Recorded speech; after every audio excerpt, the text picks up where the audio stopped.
Bismillahirrahmanirrahim. Assalamualaikum warahmatullahi wabarakatuh. Alhamdulillahi ala ihsanihi wa syukru lahu ala taufiqihi wa amtinanihi wa asyhadu an la ilaha illallah wahdahu la syarika lahu ta'ziman li sya'nihi wa asyhadu anna Muhammadan abduhu wa rasuluhu da'ila ridwani. Allahumma salli alaihi wa ala alihi wa ashabihi wa ikhwani. Para pemirsa yang dirahmati Allah Subhanahu wa taala, insyaallah pada kesempatan yang berbahagia ini kita akan bahas tentang yang berkaitan dengan bulan Syawal, ya.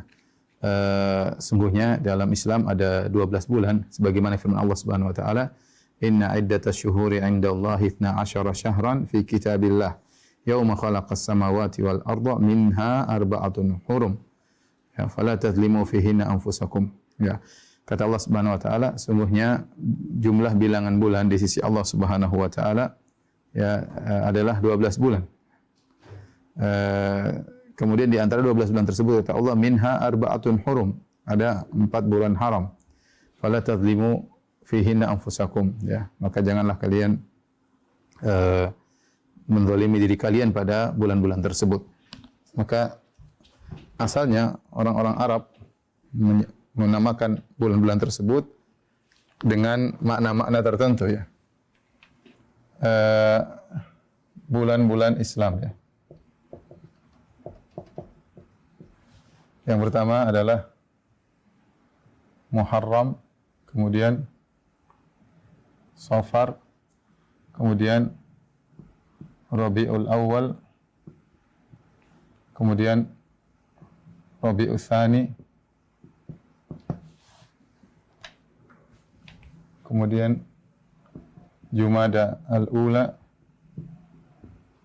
kemudian Jumada As-Tsani, Tsaniyah atau Al-Akhirah. Jumada Tsaniyah, nah apa, boleh juga. Jumada Al-Akhirah, ya.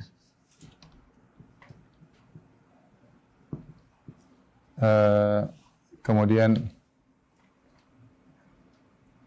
Rajab, Sya'ban, Ramadan, kemudian Syawal, Dzulqa'dah,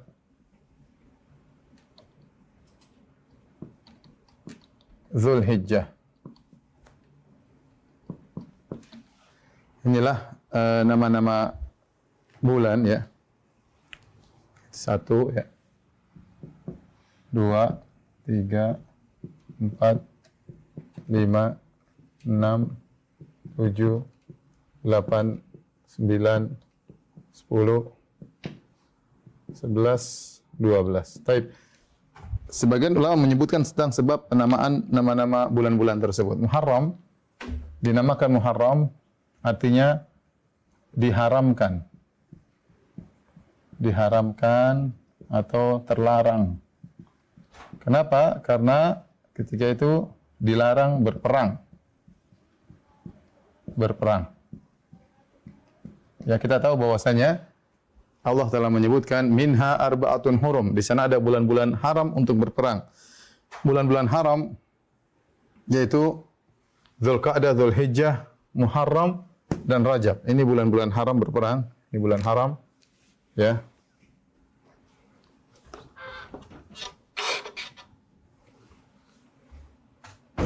Ya, bulan-bulan haram.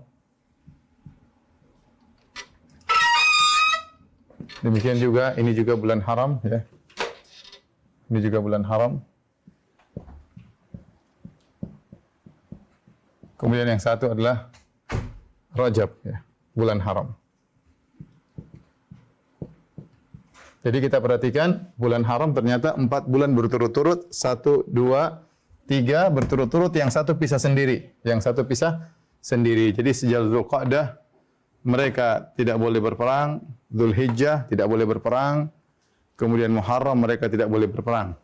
Kemudian Rajab juga mereka tidak boleh berperang. Dan ini sudah diakui atau berlangsung di zaman jahiliyah. Ya, dan ini adalah konsekuensi dari kehidupan mereka dahulu. Mereka sistem kabilah, kemudian mereka sering bertempur di antara mereka. Ada waktunya mereka perang, benar-benar serius berperang, itu banyak bulan, Safar, Rabiul Awal, Rabiul Tsani, Jumadil Awal, Jumadil Akhirah, ini semua boleh perang. Sya'ban, Ramadan, Syawal juga boleh perang. Ketika masuk Dzulqa'dah, Dzulhijjah, Muharram saatnya mereka istirahat.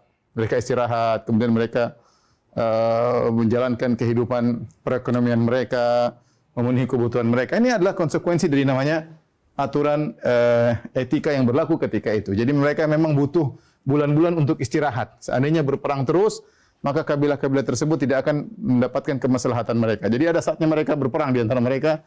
Ada saatnya mereka sepakat sama-sama seluruh kabilah yang ada untuk istirahat, tidak boleh berperang, yaitu bulan-bulan Muharram, Rajab, Dzulqa'dah, Dzulhijjah. Inilah 4 bulan haram. Nah, dikatakan Muharram, ya. Dahulu sebenarnya mengatakan dahulu Muharram namanya Safar, Safar awal, Safar tsani. Namun orang-orang jahiliyah dahulu mereka sering memindahkan bulan haramnya. Kadang mereka pindahkan ke bulan Safar. Kemudian mereka berperang bulan Muharram, terserah mereka. Makanya Allah mengatakan yuhilunahu aman wa yuharrimunahu aman. Innaman nasi'u ziyadatun fil kufr, ya. Sungguhnya mereka menunda-nunda yuhilunahu aman wa yuharrimunahu aman. Liwatu iddata ma harramallah. Mereka kadang mau perangnya bulan Muharram, mereka bilang yang sudah, yang haram bulan Safar aja.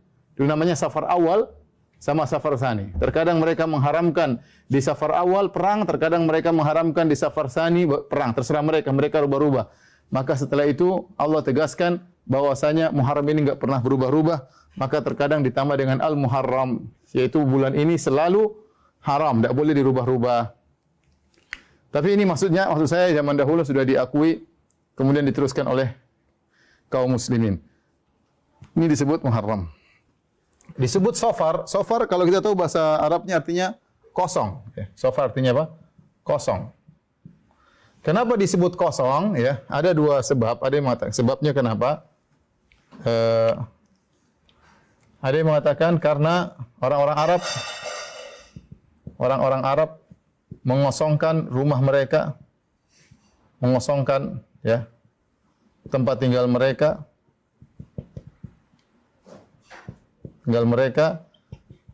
karena keluar berperang, ya, keluar berperang. Jadi mereka sudah capek istirahat, ya sudah cukup istirahat 3 bulan libur, Dzulqa'dah, Dzulhijjah, Muharram tidak berperang. Ketika bulan Safar mereka langsung mengosongkan rumah-rumah. Untuk apa? Untuk berperang.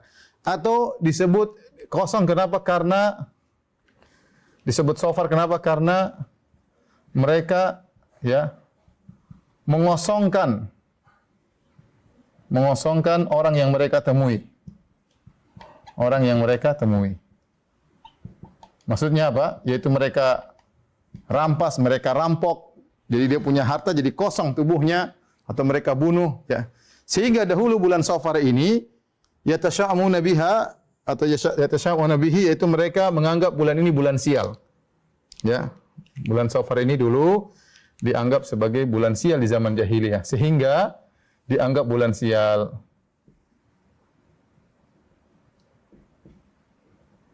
Makanya Nabi SAW mengatakan dalam hadisnya wala Safar, yaitu tidak ada kesialan di bulan Safar. Ya, berlanjut karena orang takut, karena ini mereka sudah 3 bulan istirahat, Dzulqa'dah, Dzulhijjah, Muharram istirahat. Begitu bulan Safar langsung semangat untuk berperang, untuk menyerang yang lainnya, kabilah yang lainnya, sehingga kemudian mereka menganggap inilah bulan sial, sehingga orang tidak mau bersafar di bulan Safar. Taib. Rabiul Awal, Rabiul Tsani. Kenapa dinamakan Rabiul Awal, Rabiul Tsani? Karena ketika ini ada 2 pendapat ya. Ini Rabi artinya musim Rabi, musim semi. Rabi artinya musim apa? Semi, dan dia berjalan 2 bulan musim semi. Dia berjalan 2 bulan, yaitu di bulan Rabi pertama dan Rabi yang kedua. Musim apa? Semi. Taib. Kenapa dinamakan musim semi? Ada 2 pendapat. Ada yang mengatakan bahwasanya ini khilaf ya. Ada yang mengatakan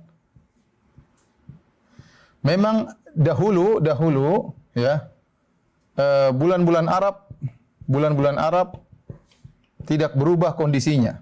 Seperti berubah kondisinya seperti bulan-bulan Masehi. Kondisinya seperti bulan-bulan Masehi. Bukankah bulan-bulan Masehi selalu tidak berubah? Kalau musim panas selalu September, ya Oktober selalu musim panas. Nah, Mereka juga dahulu begitu, tidak berubah. Nanti datang Islam, baru kemudian Islam mengatur kembali, terutama tatkala Nabi SAW haji wada, kemudian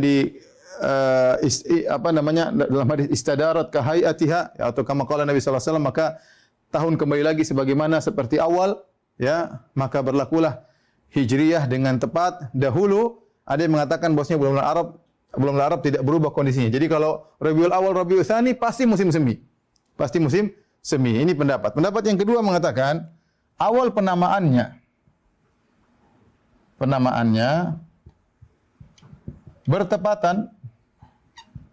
bertepatan dengan musim semi. Dan dari dulu dan dari awal sudah sistem Qamariyah, sudah menjalani sistem Qamariyah. Sistem Hijriyah atau Qamariyah, ya. Bukan Syamsiyah. Itu Hijriyah, sudah mengikuti bulan, bukan matahari. Kalau bukan Masehi mengikuti matahari. Jadi disebut Rabiul Awal, Rabiul Tsani karena 2 bulan dahulu ketika pertama penamaan bulan-bulan tersebut menepati musim semi, ya. Jumadil Ula, Jumadil Akhirah. Kenapa dikatakan Jumada? Ya, kata mereka karena ini terjadi jamad, yatajammad, ya. Jamad artinya beku. Jamad artinya beku, ya. Kenapa? Karena musim dingin. Yaitu air menjadi beku, dan itu berlangsung selama 2 bulan sehingga mereka namakan Jumadul Ula dan Jumada al-Akhirah. Maka terjadi musim dingin.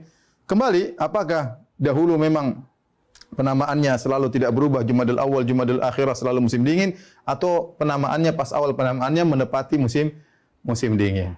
Adapun Rajab, kalau Rajab itu secara bahasa, ya, dari Rajab syai' artinya habahu, yaitu pengagungan atau mengagungkan, ya, mengagungkan. Kenapa mengagungkan? Maksudnya, ya, di bulan Rajab tidak boleh lagi berperang. Tidak boleh lagi berperang. Tidak boleh lagi berperang karena dia bulan haram. Rajab ini bulan haram yang tersendiri, ya. Oleh karenanya, dahulu sebagian sahabat tidak bisa bertemu dengan Nabi kecuali di bulan Rajab. Kenapa? Karena bulan-bulan sebelumnya dan bulan setelahnya perang di antara kabilah, sehingga mereka tidak bisa mendatangi Nabi kecuali di bulan Rajab, karena orang-orang Arab sejak zaman jahiliyah sampai zaman Nabi SAW mengagungkan bulan Rajab. Di antara bulan-bulan haram adalah bulan Rajab, ya. Inilah kenapa disebut dengan Rajab, ya. Karena di bulan tersebut tidak boleh lagi berperang, ya. Karena kalau sudah bulan haram sudah lewat, maka boleh berperang. Kata Allah Subhanahu wa taala, "Fa idza ansalakhal ashhurul hurum faqtulul musyrikina haitsu wajadtumuhum wa khudhuhum waqtuluhum wahsuruhum waq'udu lahum kull marsad." Dalam surat Taubah kata Allah Subhanahu wa taala, jika telah berlalu bulan-bulan haram, maka perangilah orang musyrikin. Jadi umat Islam juga tidak boleh memerangi orang musyrikin tatkala mereka punya kode etik di antara mereka, sama-sama mengagungkan bulan-bulan haram, tidak boleh berperang. Taib Sya'ban ini secara bahasa, Sya'ban artinya tasya'ub, yaitu bercabang-cabang, ya. Tasya'ub. Sya'ban artinya bercabang-cabang. Bercabang. Seperti perkataan Nabi sallallahu alaihi wasallam,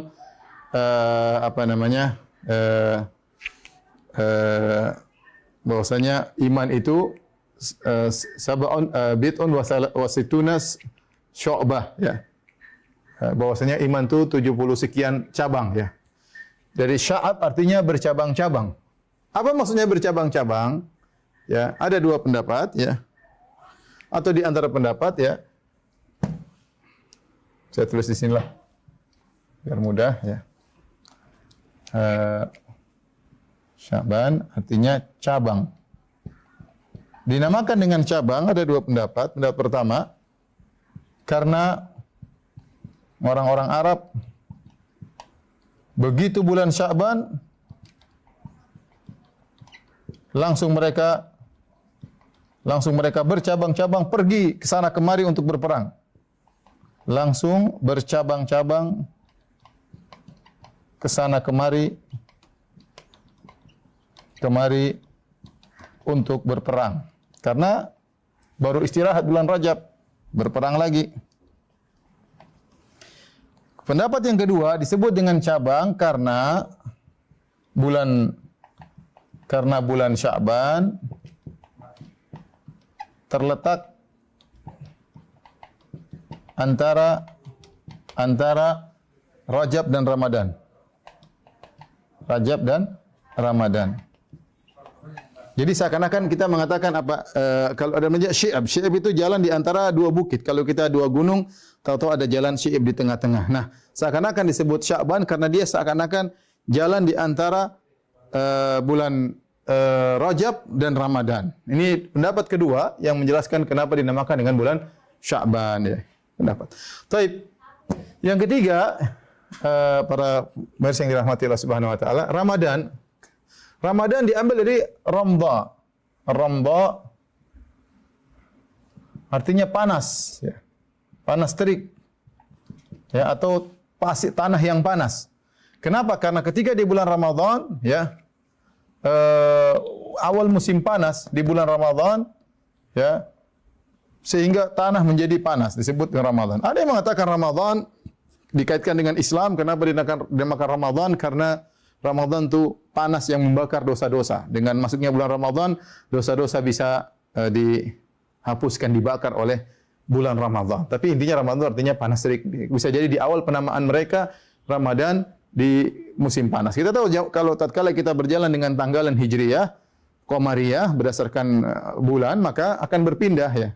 Dulu sekitar tahun 2001 ketika saya awal kuliah di Madinah, Ramadan musim dingin ya. Sekarang musim panas ya.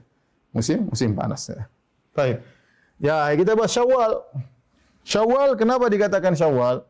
Syawal ini artinya mengangkat, artinya angkat, terangkat.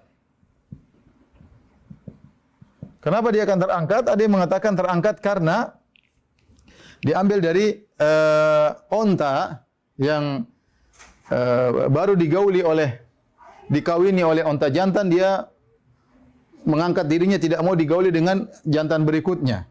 Ada yang mengatakan Syawal maksudnya di musim panas susunya terangkat, yaitu susunya onta habis sedikit untuk diperah menjadi sedikit. Jadi terangkat susunya atau terangkat ekornya, dia tidak mau digauli oleh onta jantan berikutnya karena sudah digauli oleh jantan sebelumnya. Disebut dengan terangkat. Nanti kaitannya kita bahas tentang kenapa disunahkan menikah pada bulan Syawal. Taib.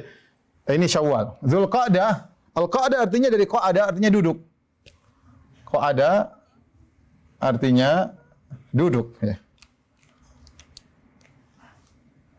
Duduk, yaitu bulan yang ada duduknya.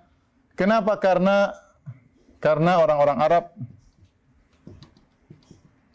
pada istirahat tidak berperang. Duduk, nongkrong, tidak berperang. Kemudian Zulhijjah yaitu bulan yang ada hajinya, yaitu Zulhajjah yaitu bulan yang ada hajinya. Bulan yang ada hajinya. Karena kita tahu haji bukan cuma dilakukan oleh orang-orang Islam saja. Sejak zaman Nabi Ibrahim, Nabi Ismail yang merupakan nenek moyang orang-orang Quraisy, mereka sudah melaksanakan ibadah haji ya. Demikian juga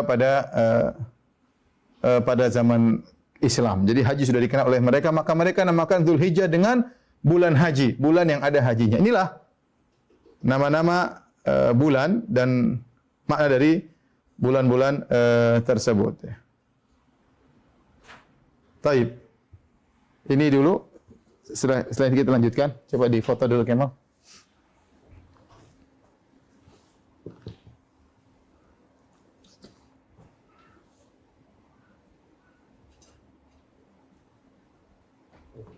Sudah, terang dihapus ya. Oke, kain enggak ada? Kain.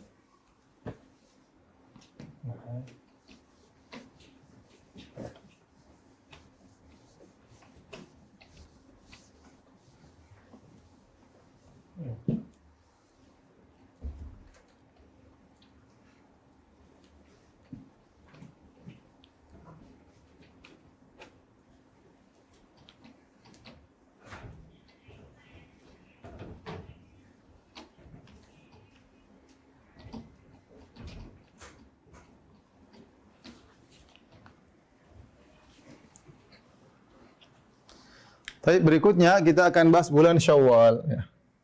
Ini topik utama kita, ya. Bulan Syawal. Syawal ada 3 pembahasan. Pertama, dia merupakan bulan haji. Yang kemudian yang kedua, bulan dianjurkan pernikahan.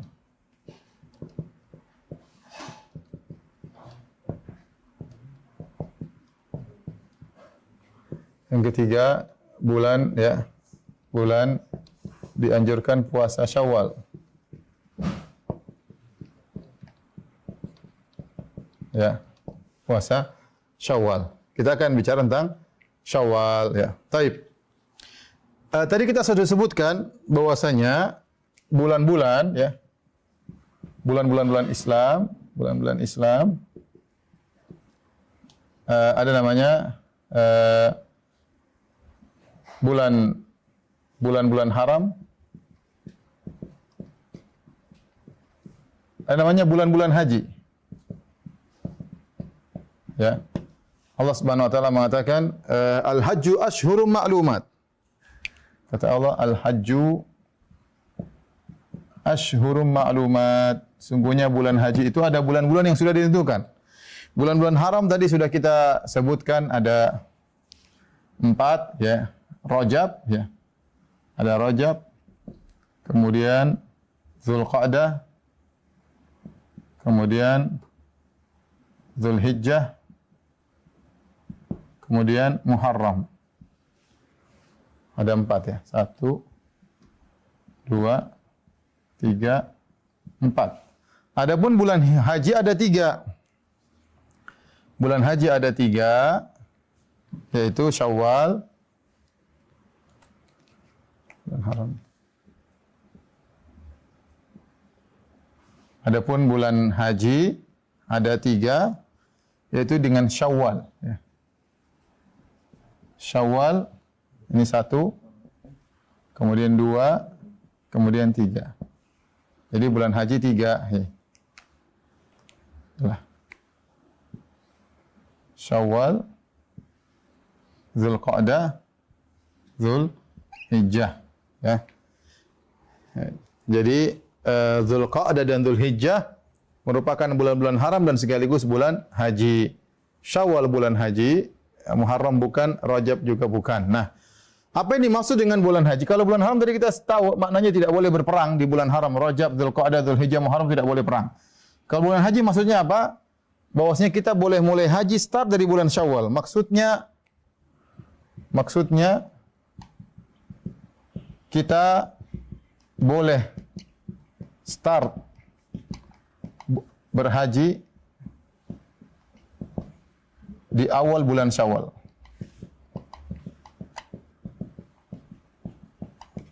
Contoh kita ingin haji ifrat, ya. Kapan kita boleh berniat sejak bulan Syawal. Tanggal 1 Syawal langsung kita ke Mekah, kita mengatakan labbaik Allahumma hajjan. Kita pakai kain ihram sampai tanggal 10 Zulhijjah. Jadi Syawal, Zulqa'dah, Zulhijjah pakai kain ihram terus. Tapi mulai start boleh hajian di bulan Syawal. Boleh seorang langsung untuk mengatakan labbaik Allahumma hajjan, ya. Kalau dia niat haji ifrat misalnya. Tapi kalau dia start dari bulan Ramadan sebelum Syawal, bulan Ramadan kemudian dia mengatakan labbaik Allahumma hajjan, maka tidak diterima. Hidup.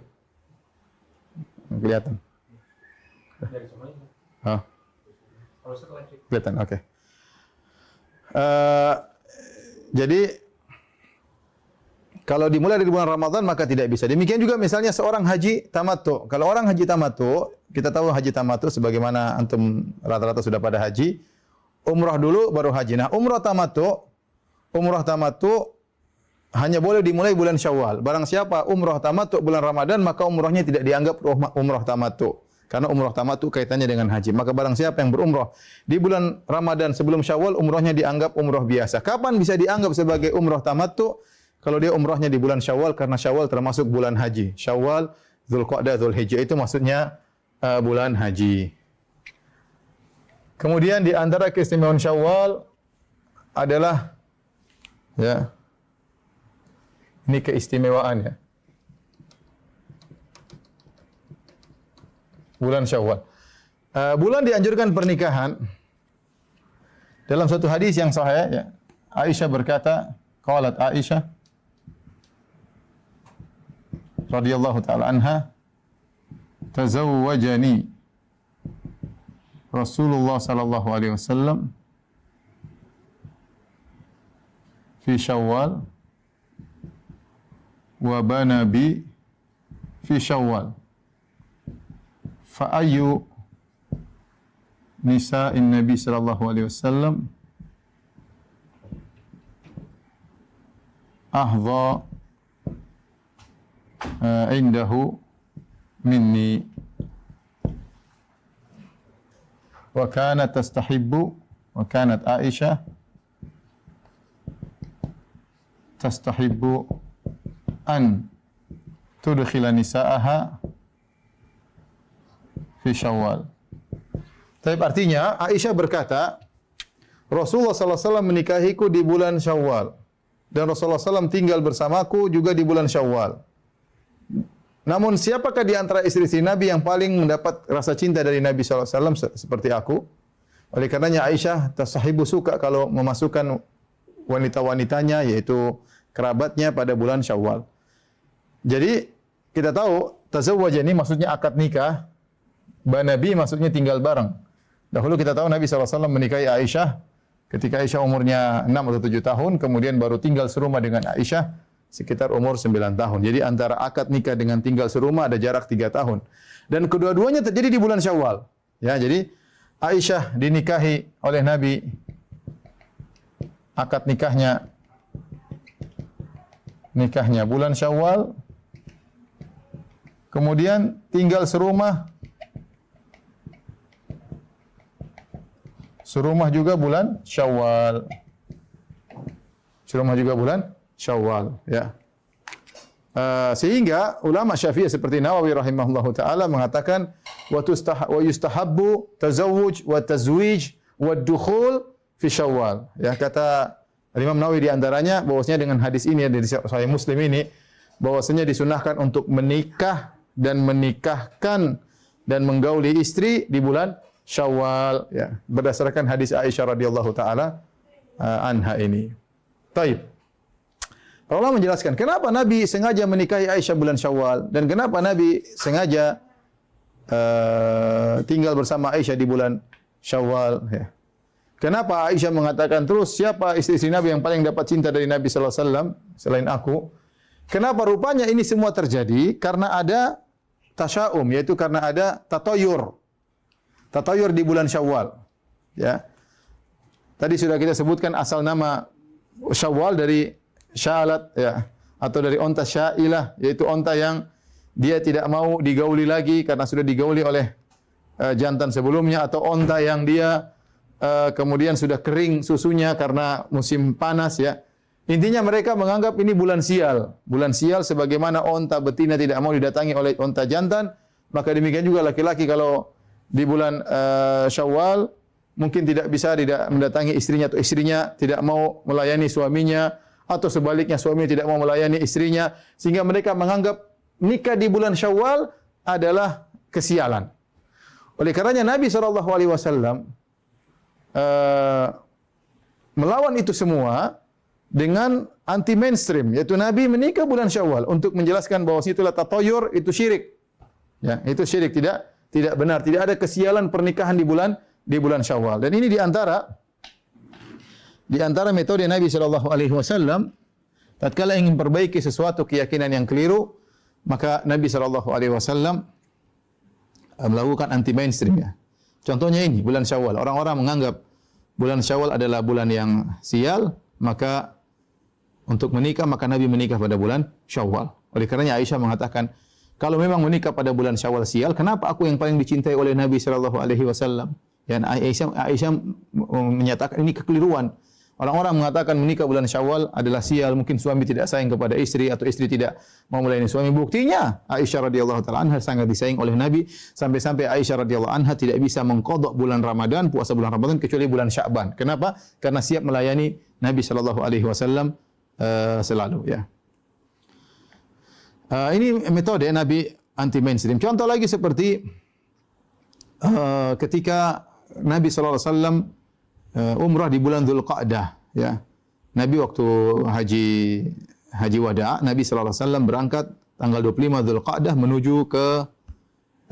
menuju ke Mekah dari Madinah, ya. Dan rata-rata para sahabat mereka niatnya niat haji. Namun ketika sampai di Mekah tanggal 4 Dzulhijjah, Nabi suruh mereka umrah. Kenapa? Kata sebagian ulama menjelaskan, ya, bahwasanya bulan tersebut orang menganggap melakukan umrah di bulan Dzulqa'dah atau Dzulhijjah adalah kemungkaran. Bid'ah, kita tahu ini bid'ah yang tersebar di kalangan Jazirah Arab, orang-orang Arab. Karena kita orang-orang Arab, mereka haji dan mereka umrah. Ya, karena sejak zaman Nabi Ibrahim mereka sudah mengenal haji, mereka sudah umrah. Hanya saja mereka melakukan bid'ah dan syirik dalam praktek haji dan umrah tersebut. Di antara praktek kesyirikan yaitu mereka ada apa namanya patung Isab wa Nailah dan Nailah yang kalau mereka usap ketika mereka tawaf, ya. Kemudian di antaranya itu kesyirikan, di antaranya mereka tatkala tawaf kemudian tidak mendapati baju yang dipinjamkan dari orang-orang Quraisy di Mekah, maka mereka tawaf telanjang karena mereka tidak mau tawaf dengan baju yang mereka pakai. Kata mereka, baju kita ini tidak layak untuk kita pakai gunakan ibadah tawaf karena baju kita sudah kita gunakan untuk maksiat. Maka kita harus cari baju baru. Kalau enggak dapat baju baru, kita pinjam dari orang Quraisy, jadi humus dari orang Quraisy. Kalau tidak dapat, mereka tawaf telanjang. Ini bid'ah, ya. Bukan mereka tawaf telanjang karena mereka enggak punya malu, bukan, tapi karena mereka mengagungkan tawaf, mereka tidak mau tawaf dengan baju yang pernah mereka gunakan untuk maksiat, ya. Sehingga para wanita tatkala itu ingin tawafnya di malam hari supaya tidak kelihatan. Intinya ada bid'ah. Di antara bid'ah yang mereka yakini dalam masalah umrah, tidak boleh umrah di bulan Dzulqa'dah atau Dzulhijjah. Mereka anggap itu perkara yang besar. Maka Nabi ingin anti mainstream, Nabi ingin menghilangkan keyakinan tersebut, maka Nabi menyuruh para sahabat untuk umrah di bulan Dzulhijjah. 4 Dzulhijjah suruh umrah sampai di Mekah, padahal haji sebentar lagi. Bukankah haji mulai tanggal 8 Dzulhijjah ke Mina, tapi Nabi tanggal 4 masih suruh umrah. Bahkan Nabi SAW menyuruh para sahabat mendatangi istri-istri mereka, menggaul istri-istri mereka menjelang ke Mina. Untuk menjelaskan bahwasanya sekarang halal boleh menggaul istri-istri. Tidak sebagaimana diyakini oleh sebagian orang, untuk menegaskan bahwasanya bertahallul dari umrah di bulan Dzulhijjah boleh. Nanti tanggal 8 baru mulai lagi. Jadi ini Nabi sekaligus menjelaskan syariat untuk memperbaiki keyakinan yang salah, bid'ah yang dilakukan oleh orang-orang musyrikin Arab. Oleh karenanya Nabi sampai menyuruh para sahabat menggaul istri-istri mereka sebelum haji, sampai sebagian sahabat mengatakan, kami berangkat menuju Mina wa madzakiruna taqturu maniyan. Kami berangkat menuju Mina atau menuju Arafah sementara kemaluan-kemaluan kami masih meneteskan air mani. Artinya mereka baru saja menggauli istri-istri mereka, ya. Pagi hari menggauli istri mereka, paginya berangkat menuju Mina atau menuju Arafah, ya. Kemudian di antara contoh Nabi SAW ingin memperbaiki keyakinan yang salah di kalangan masyarakat dengan melawan tradisi yang ada, seperti yang Allah perintahkan kepada Nabi untuk menikah dengan Zainab bintu Jahsyin, istrinya Zaid bin Harithah. Kita tahu bahwasanya Zaid bin Harithah adalah budak Nabi SAW yang asalnya milik dari Khadijah radhiyallahu taala anha yang dibeli oleh Hakim bin Hizam, kemudian dihadiahkan kepada bibinya Khadijah radhiyallahu taala anha, kemudian Khadijah menghadiahkan kepada Nabi. Kemudian Nabi mengangkat Zaid bin Harithah sebagai seorang anak angkat. Maka kemudian Nabi sangat sayang kepada Zaid bin Harithah sehingga orang-orang menganggap Zaid bin Harithah sebagai anak Nabi, sehingga mereka mengatakan Zaid bin Muhammad. Zaid bin Muhammad. Sampai Allah tegur, "Ud'uhum li abaihim huwa aqsatu 'indallah." Kata Allah Subhanahu wa taala, sebutlah mereka dengan nama-nama bapak mereka, itu lebih baik. Fa illam takunu aba'akum fa ikhwanukum fid din. Kalau kalian bukan bapak mereka, maka kalian jadi saudara mereka, saudara. Oleh karenanya Zaid adalah anak angkat, tapi tidak boleh dipanggil Zaid bin Muhammad, tetapi Zaid bin Harithah. Nah, Zaid punya istri namanya Zainab. Ya, ketika Zaid menceraikan Zainab, maka Nabi menikah dengan janda anak angkatnya. Karena kalau anak sesungguhnya enggak boleh. Ya, karena mahram. Tetapi ini karena anaknya bukan anak sesungguhnya, bukan anak nasab tapi anak angkat, maka jandanya bukan mahram. Maka Allah menyuruh Nabi untuk menikah dengan Zainab untuk menghilangkan pemikiran yang ada di masyarakat bahwasanya janda istri anak angkat adalah seperti anak sendiri dan yang lainnya. Maka ini dibantah oleh Allah Subhanahu wa taala. Kata Allah, "Falamma qada Zaidun minha wataran zawwajnakaha." Ya, tatkala Zaid sudah menceraikan Zainab, maka kami nikahkan engkau dengan Zainab. Maka Nabi menikah dengan Zainab untuk menghilangkan hal ini ya. Sampai Zainab berkata berbangga di hadapan istri Nabi, kata Zainab, "Zawwajakunna ahlikunna wa zawwajani Allah min fawqi sab'i samawat." Kalian wahai istri Nabi dinikahkan oleh wali-wali kalian, adapun aku dinikahkan oleh Allah dari atas langit yang 7. Dan di antara metode Nabi sini tatkala bulan Syawal dianggap sebagai bulan sial pernikahan,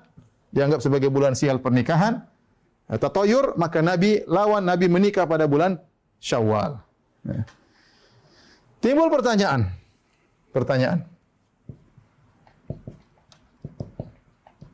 Apakah disunnahkan menikah pada bulan Syawal? Menikah pada bulan Syawal?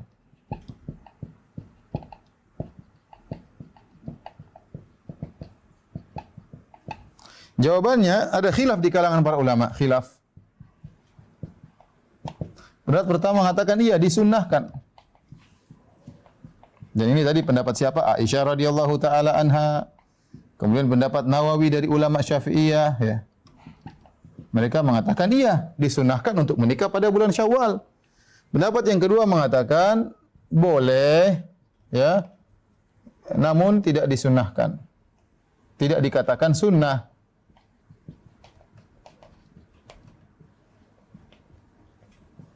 Dan ini pendapat dari Syaukani. Kenapa tidak dikatakan sunnah? Karena Nabi sallallahu alaihi wasallam menikahi istri-istrinya yang lain di bulan-bulan yang lain.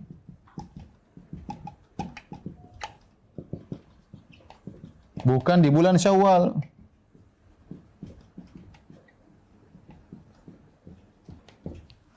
Bukan di bulan Syawal. Wallahu alam, pendapat saya lebih condong pada pendapat ini bahwasanya tidak dikatakan sunnah ya. Dikatakan sunnah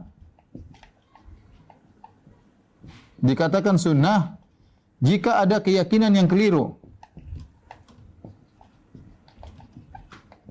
Ya seperti yang Nabi sengaja nikah Aisyah pada bulan Syawal karena ada keyakinan tatayur yang keliru. Nah, sekarang kita di tanah air Indonesia, ada sebagian orang meyakini misalnya bulan tertentu nikah itu membawa sial. Ya, seperti saya pernah pergi ke Solo kalau tidak salah, kemudian saya ketemu dengan ikhwan-ikhwan, mereka bilang, "Ustaz, kalau saya tidak salah ingat, bulan Surah, bulan Muharram itu tidak baik untuk menikah." Sehingga mereka mengatakan kita sengaja menikah bulan Muharram. Kenapa? Karena tempat-tempat sewa untuk acara-acara pernikahan jadi murah.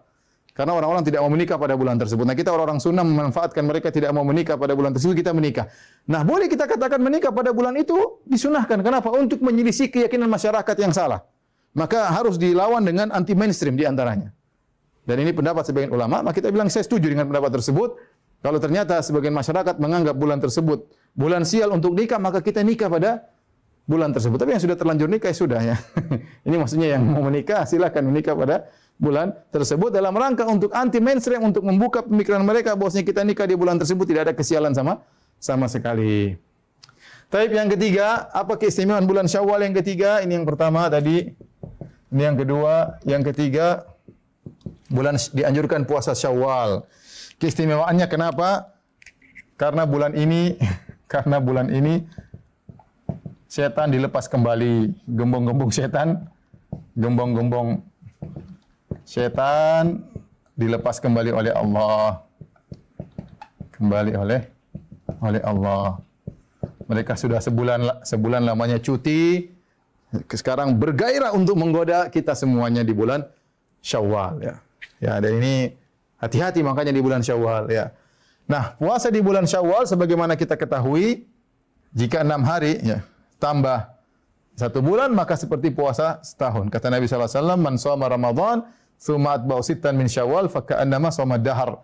Barang siapa yang berpuasa bulan Ramadan kemudian ditambah 6 hari maka seperti puasa setahun. Ya, sebagian ulama berpendapat seperti Syekh Abdul Musalabbat ya, hafizahullah taala, bahwasanya seorang dalam setahun dia bisa puasa 2 tahun tanpa berhenti. 2 tahun. Setahun tapi dia bisa seakan-akan tiap hari puasa tapi nilainya 2 tahun. Bagaimana caranya? Ya, ini jadi dalam setahun seseorang bisa puasa dahar. Puasa dahar itu maksudnya tidak berhenti ya. Non-stop. Non-stop. Selama 2 tahun. Kok bisa? Ya. Caranya, ya pertama, ya puasa Ramadan plus 6 hari Syawal. Yang kedua, puasa 3 hari setiap bulan. Dua-dua ada hadisnya. Hadisnya ini kata Nabi sallallahu alaihi wasallam, barang siapa puasa Ramadan, man shoma Ramadan fa atba'u sittan min Syawal fa ka'annama shoma dahar. Barang siapa yang berpuasa bulan Ramadan ditambah 6 hari bulan Syawal seperti puasa setahun. Kata Nabi sallallahu alaihi wasallam juga dalam hadis yang lain, siyamu thalathati ayyam min kulli syahr kasiyamid dahar. Puasa 3 hari tiap bulan seperti puasa selama setahun. Rahasianya kenapa? Karena satu kebaikan sama dengan 10 kali lipat. Jadi kalau puasa setiap bulan 3 hari sama dengan puasa 30 hari. Nah kalau tiap bulan 3 hari seperti 30 hari, berarti setahun penuh. Kalau tidak pernah libur tiap bulan 3 hari, maka seakan-akan kita puasa setahun penuh. Sama ini juga Ramadan 1 bulan. 1 bulan kali 10 sama dengan 10 bulan. 2 bulannya gimana? Dengan 6 hari Syawal. Karena 6 hari sama dengan 60 hari, 60 hari sama dengan 2 bulan. Dengan cara demikian kita bisa puasa 2 tahun, puasa dahar dalam setahun. Cuma sebagian ulama yang berpendapat, ya, saya belum mengecek lagi, tapi saya mendapati pernyataan tersebut di bacaan-bacaan, ya, saya akan cek lagi. Sebenarnya berpendapat bahwasanya bedanya apa? Kalau ini yang dilipat gandakan,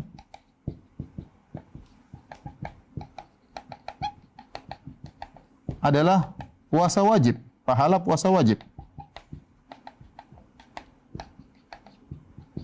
Adapun ini yang dilipat gandakan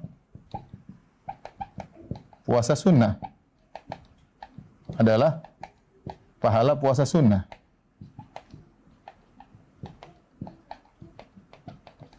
Benar, karena yang dilipat gandakan Ramadan pahala puasa wajib, dan kita tahu pahala puasa wajib tidak sama dengan pahala puasa sunnah. Tentu pahala puasa wajib lebih besar pahalanya daripada puasa sunnah. Sebagaimana salat wajib tidak sama dengan pahala salat sunnah. Kalau 2 rakaat sebelum subuh, kata Nabi, rakaatul fajri khairum minad dunya ma fiha.